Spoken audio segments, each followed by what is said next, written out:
ನಮಸ್ಕಾರ ಸ್ನೇಹಿತರ. ಇನ್ಮೇಲೆ ನಿಮ್ಮ ಜೇಬಿನಲ್ಲಿ ಇರೋ 10 ರೂಪಾಯಿ ನೋಟ್ ಅಥವಾ 20 ರೂಪಾಯಿ ನೋಟು ಕಾಗದದ್ದು ಇರೋದಿಲ್ಲ, ಎಲ್ಲವೂ ಕೂಡ ಪ್ಲಾಸ್ಟಿಕ್ ನೋಟ್. ಹೌದು ಸ್ನೇಹಿತರೆ, RBI ಇನ್ಮೇಲೆ ಪ್ಲಾಸ್ಟಿಕ್ ನೋಟ್ ತರ್ತಿದೆ. ಮುಂದಿನ ವರ್ಷದಿಂದಲೇ ಚಲಾವಣೆಗೆ ಬರುತ್ತಂತೆ. ಇದರಿಂದ ನಮಗೆ ಏನು ಲಾಭ ಮತ್ತು ನಷ್ಟ ಏನು, ನಕಲಿ ನೋಟುಗಳನ್ನ ಸ್ಟಾಪ್ ಮಾಡಲು ಸಾಧ್ಯವಾಗತ್ತಾ, ಸಂಪೂರ್ಣ ಮಾಹಿತಿಯನ್ನ ಈ ವಿಡಿಯೋದಲ್ಲಿ ಗಮನಿಸ್ತಾ ಹೋಗೋಣ. ಪ್ರತಿಯೊಬ್ಬ ದೇಶದ ಪ್ರಜೆಗಳು ಕೂಡ ತಿಳ್ಕೊಳ್ಬೇಕಾಗಿರ್ತಕ್ಕಂತಹ ವಿಷಯ ಇದು. ಸೊ ಹೀಗಾಗಿ ಈ ವಿಡಿಯೋದಲ್ಲಿರ್ತಕ್ಕಂತಹ ವಿಷಯವನ್ನ ಅರ್ಥ ಮಾಡ್ಕೊಳ್ಳಿಕ್ಕೆ ಪ್ರಯತ್ನ ಮಾಡಿ. ಚಾನಲ್ಗೆ ಯಾರು ಸಬ್ಸ್ಕ್ರೈಬ್ ಮಾಡದೆ ಹಾಗೆ ನೋಡ್ತಾ ಇದ್ರಿ, ಬೇಗನೆ ಸಬ್ಸ್ಕ್ರೈಬ್ ಮಾಡ್ಕೊಳ್ಳಿ. ಹೌದು, RBI ನ ಗವರ್ನರ್ ಆಗಿರುವಂತಹ ಸಂಜಯ್ ಮಲ್ಹೋತ್ರಾ ಅವರು ಪ್ರೆಸ್ ಕಾನ್ಫರೆನ್ಸ್ ನಲ್ಲಿ ಹೇಳಿದ್ರು, ಮುಂದಿನ ಫೈನಾನ್ಸಿಯಲ್ ಇಯರ್ ಶುರುವಿನಲ್ಲಿ ಅಂದ್ರೆ 2027 ಏಪ್ರಿಲ್ ನಿಂದ ಭಾರತದ ಮೊದಲ ಪ್ಲಾಸ್ಟಿಕ್ ಅಥವಾ ಪಾಲಿಮರ್ ನೋಟುಗಳು ಚಲಾವಣೆಗೆ ಬರುತ್ತಂತೆ. ಸದ್ಯಕ್ಕೆ ಇದು ಪಿಲೋಟ್ ಪ್ರಾಜೆಕ್ಟ್ ಸರ್ಕಾರದ RBIಗೆ ಅನುಮತಿ ಕೊಟ್ಟಿದೆಯಂತೆ. 2 ಬಿಲಿಯನ್ ಪಾಲಿಮರ್ ನೋಟ್ ಪ್ರಿಂಟ್ ಮಾಡೋದಕ್ಕೆ ಅನುಮತಿಯನ್ನ ಕೊಟ್ಟಿದೆ. ಅದರಿಂದ ಈಗ 1 ಬಿಲಿಯನ್ 10 ರೂಪಾಯಿ ನೋಟುಗಳು ಮತ್ತು 1 ಬಿಲಿಯನ್ 20 ನೋಟುಗಳು ಸ್ಟಾರ್ಟ್ ಆಗತ್ತಂತೆ. ಆದ್ರೆ ನಾವು ನೀವೆಲ್ಲರೂ ಕೂಡ ಇಲ್ಲಿ ಗಮನಿಸಲೇಬೇಕಾದಂತಹ ವಿಷಯ ಏನಪ್ಪಾ ಅಂದ್ರೆ, ಕಾಗದದ ನೋಟು ಕೂಡ ಸಂಪೂರ್ಣವಾಗಿ ಬಂದ್ ಆಗೋದಿಲ್ಲ.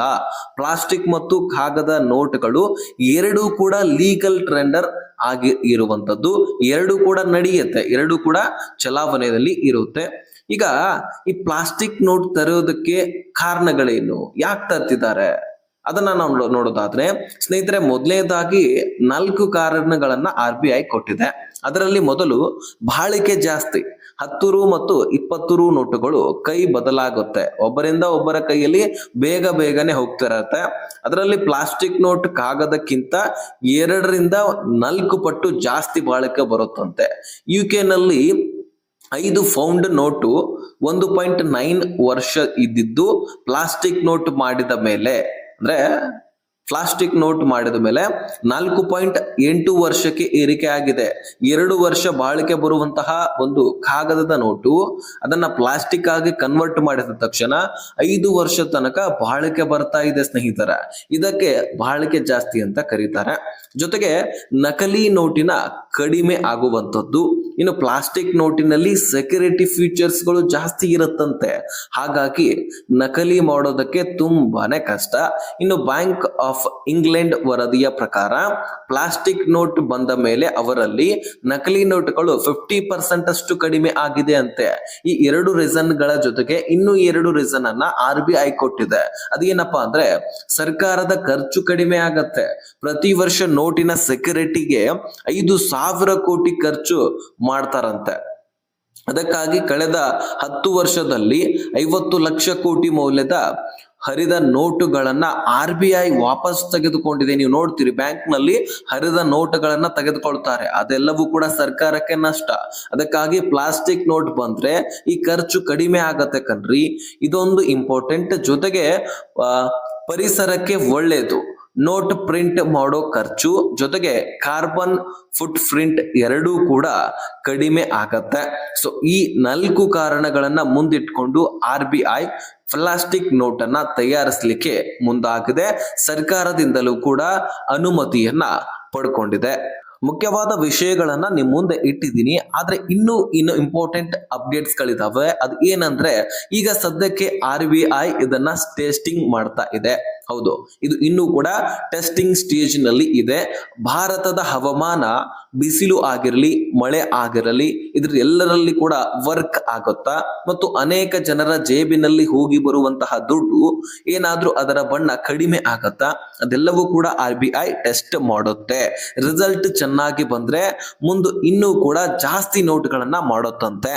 RBI ಈಗಾಗಲೇ BRBN MPL ಮೂಲಕ ಗ್ಲೋಬಲ್ ಟೆಂಡರ್ ಕೂಡ ಹೊರಡಿಸಿದೆ. ಪ್ಲಾಸ್ಟಿಕ್ ನೋಟ್ ಮಾಡೋ ಸೀಟ್ಗಳನ್ನ ಸಪ್ಲೈ ಮಾಡೋ ಕಂಪನಿಗಳನ್ನ ಹುಡುಕಾಡುತ್ತಿದ್ದಾರೆ.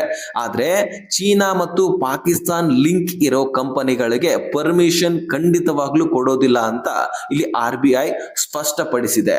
ಯಾಕಂದ್ರೆ ನಿಮಗೆ ಗೊತ್ತಿದೆ, ಫೇಕ್ ಕರೆನ್ಸಿ ಮಾಡ್ಲಿಕ್ಕೆ ಈ ಚೀನಾ ಪಾಕಿಸ್ತಾನ್ ಹಿಂಜರಿಯೋದಿಲ್ಲ. ಭಾರತವನ್ನ ಹಾಳು ಮಾಡ್ಲಿಕ್ಕೆ ನಿಂತಿದ್ದಾವೆ ಇವು ಪಾಕಿಸ್ತಾನ ಮತ್ತು ಚೀನಾ. ಇದನ್ನ ನೀವು ತಿಳ್ಕೊಂಡಿದ್ರಿ. ಮತ್ತೆ ಇನ್ನೊಂದು ವಿಷಯ, ಕಳೆದ ವರ್ಷದಿಂದ 2 ಲಕ್ಷಕ್ಕೂ ಜಾಸ್ತಿ ನಕಲಿ ನೋಟುಗಳು ಸಿಕ್ಕಿದಾವೆ ಸ್ನೇಹಿತರೆ. ಅದರಲ್ಲಿ ಹೆಚ್ಚಾಗಿ ನೋಟುಗಳು ಸಿಕ್ಕಿರುವಂತದ್ದು 500 ನೋಟುಗಳು. ಸೊ ಪ್ಲಾಸ್ಟಿಕ್ ನೋಟ್ ಬಂದ್ರೆ ಈ ರೀತಿ ಒಂದು ಫೇಕ್ ಕರೆನ್ಸಿಗಳನ್ನ ಮಾಡೋದನ್ನ ತಪ್ಪಿಸಲಾಗತ್ತೆ. ಹಾಗಾಗಿ ಈ ಪ್ಲಾಸ್ಟಿಕ್ ನೋಟ್ ನಮಗೆ ತುಂಬಾ ಹೆಲ್ಪ್ ಆಗುವಂತದ್ದು. ಹಾಗಾದ್ರೆ ಸ್ನೇಹಿತರೆ, ಮುಂದಿನ ವರ್ಷದಿಂದ ನಾವು ಕೂಡ ಪ್ಲಾಸ್ಟಿಕ್ ನೋಟುಗಳನ್ನ ಯೂಸ್ ಮಾಡ್ಕೊಳ್ತೀವಿ. ನಿಮಗೆ ಗೊತ್ತಿದೆ ಯಾವ ರೀತಿಯಾಗಿ ನಮ್ಮ ದೇಶ ಮುಂದುವರಿತಾ ಇದೆ. ನೋಟುಗಳಲ್ಲಿ ಕೂಡ ಪರಿವರ್ತನೆ ಆಗೋದು ಇಂಪಾರ್ಟೆಂಟ್ ಆಗಿದೆ. ಸೊ ಇದು ಬದಲಾವಣೆ ಆಗಲೇಬೇಕಾಗಿದೆ. ಸೊ ಈ ನಿರ್ಧಾರದ ಬಗ್ಗೆ ನಿಮ್ಮ ಅಭಿಪ್ರಾಯ ಏನು? ಪ್ಲಾಸ್ಟಿಕ್ ನೋಟ್ ಒಳ್ಳೆಯದ, ಕಾಗದದಕ್ಕೆ ಬೆಟರ್? ಅಂದ್ರೆ ಈಗಾಗಲೇ ಕಾಗದ ನೋಟ್ಗಳಿದಾವೆ, ಇದೇ ಇರ್ಲಪ್ಪ ನಮಗೆ ಪ್ಲಾಸ್ಟಿಕ್ ನೋಟ್ ಏನ್ ಬೇಡಪ್ಪ ಅಂತ ನೀವು ಹೇಳೋದಾದ್ರೆ ಅದನ್ನು ಕೂಡ ಕಮೆಂಟ್ ಅಲ್ಲಿ ತಿಳಿಸಿ. ಯಾಕಂದ್ರೆ ಒಬ್ಬೊಬ್ಬರ ಅಭಿಪ್ರಾಯ ಭಿನ್ನವಾಗಿರತ್ತೆ. ಒಬ್ಬೊಬ್ಬರಿಗೆ ಕಾಗದದ ನೋಟೇ ಇರ್ಲಿ ಅಂತೀರಿ, ಒಬ್ಬೊಬ್ರು ನಮಗೆ ಪ್ಲಾಸ್ಟಿಕ್ ನೋಟ್ ಕೊಡಿ ಅಂತಾನು ಕೂಡ ಅಂತೀರಿ. ಆದ್ರೆ ಒಟ್ಟಾರೆಯಾಗಿ ನನ್ನ ಕಡೆಯಿಂದ ಓನ್ ಒಪಿನಿಯನ್ ಏನಪ್ಪಾ ಅಂದ್ರೆ, ನಿಮ್ಮ ಮನೆಯಲ್ಲಿ ಅಥವಾ ಕೈಯಲ್ಲಿ ನೋಟುಗಳನ್ನ ನೀವು ಇಟ್ಕೊಂಡು ತಿರುಗಾಡಬೇಡಿ. ಬ್ಯಾಂಕ್ನಲ್ಲಿ ಇಡಿ, ಆನ್ಲೈನ್ ಟ್ರಾನ್ಸಾಕ್ಷನ್ ಗಳನ್ನ ಮಾಡಿಸ್ತಾ ಇರಿ. ಯಾವಾಗ ನೋಟುಗಳನ್ನ ಬದಲಾಯಿಸ್ತದೆ ಕೇಂದ್ರ ಸರ್ಕಾರ ಗೊತ್ತಿಲ್ಲ. ಯಾಕಂದ್ರೆ ಅನೇಕ ಜನ ಭ್ರಷ್ಟಾಚಾರಿಯರು ತಮ್ಮ ನೋಟುಗಳನ್ನ ಮನೆಯಲ್ಲಿ ಇಟ್ಕೊಂಡು ಕುಂತಿರ್ತಾರೆ. ಅಂತಹ ನೋಟುಗಳನ್ನ ಬ್ಯಾಂಕ್ ನಲ್ಲಿ ಬದಲಾಯಿಸ್ಲಿಕ್ಕಾಗೋದಿಲ್ಲ. ಯಾಕಂದ್ರೆ ಎಲ್ಲವೂ ಕೂಡ ಪ್ಲಾಸ್ಟಿಕ್ ನೋಟ್ ಒಮ್ಮೆಲೆ ಬಂದು ಬಿಟ್ರೆ ಆವಾಗ ನಿಮ್ಮ ನೋಟುಗಳಿಗೆ ಬೆಲೆ ಇರೋದಿಲ್ಲ. ಅದಕ್ಕಾಗಿ ಬ್ಯಾಂಕ್ ನಲ್ಲಿ ಇಟ್ಕೊಂಡು ಬಿಡಿ. ಕೆಲವೇ ಅಂದ್ರೆ ಇನ್ನು ಮುಂದಿನ ವರ್ಷದಲ್ಲಿ ಬರುವಂತಹ ಫೈನಾನ್ಸಿಯಲ್ ಇಯರ್ ನಲ್ಲಿ ಏಪ್ರಿಲ್ ತಿಂಗಳಲ್ಲಿ ನಾವು ಪ್ಲಾಸ್ಟಿಕ್ ನೋಟ್ ಅನ್ನ ಕಾಣ್ತೀವಿ. ನಮ್ಮ ದೇಶದಲ್ಲಿ ಕೂಡ ಪ್ಲಾಸ್ಟಿಕ್ ನೋಟ್ಗಳು ಇನ್ನು ಹರಿದಾಡ್ತವೆ. ನೋಡ್ತಾ ಇದ್ದೀರಿ ದೇಶ ಯಾವ ರೀತಿಯಾಗಿ ಮುಂದುವರಿತಾ ಇದೆ. ಹೊಸ ಬದಲಾವಣೆಗಳನ್ನ ನಾವು ಕಾಣ್ತಾ ಇದೀವಿ. ಬಹುಶಃ ಹಿಂದಿನ ಪೀಳಿಗೆದವರು ಕಾಣದಂತಹ ಬದಲಾವಣೆಗಳನ್ನ, ಬೆಳವಣಿಗೆಯನ್ನ ನಮ್ಮ ದೇಶದಲ್ಲಿ ನಾವು ಕಾಣ್ತಾ ಇದೀವಿ. ಸೊ ಈಗ ಈ ನೋಟಿನ ಕುರಿತಾಗಿ ನಿಮ್ಮ ಅಭಿಪ್ರಾಯ ಏನು? ಪ್ಲಾಸ್ಟಿಕ್ ನೋಟ್ ಬೆಟರಾ ಅಥವಾ ನಿಮಗೆ ಹಳೆಯ ನೋಟೇ ಇರಬೇಕಾ ಅನ್ನುವಂಥದ್ದನ್ನ ಕಮೆಂಟ್ ಮಾಡಿ. ಸೊ ಇಂತಹ ದೇಶದ ಪ್ರಮುಖ ಎಕನಾಮಿಕ್ ನ್ಯೂಸ್ ಗಳನ್ನ, ಜೊತೆಗೆ ಪೊಲಿಟಿಕಲ್ ನ್ಯೂಸ್ ಗಳನ್ನ, ಸೊ ವಿದೇಶದಲ್ಲಿರ್ತಕ್ಕಂತಹ ಎಲ್ಲ ಮಾಹಿತಿಗಳನ್ನ ಈ ವಿನೋದ್ ಗೌಡ ರಿಪೋರ್ಟ್ಸ್ ಚಾನಲ್ ಅಲ್ಲಿ ನೀವು ಪಡ್ಕೊಳ್ಬಹುದು. ಹೀಗಾಗಿ ಈ ಚಾನಲ್ ಅನ್ನ ಸಬ್ಸ್ಕ್ರೈಬ್ ಮಾಡಿ, ಬೆಲ್ ಐಕನ್ ಆಲ್ ಅಂತ ಒತ್ತಿ. ಮತ್ತೆ ಮುಂದಿನ ವಿಡಿಯೋದಲ್ಲಿ ಸಿಗೋಣ. ಧನ್ಯವಾದಗಳು. ಜೈ ಹಿಂದ್.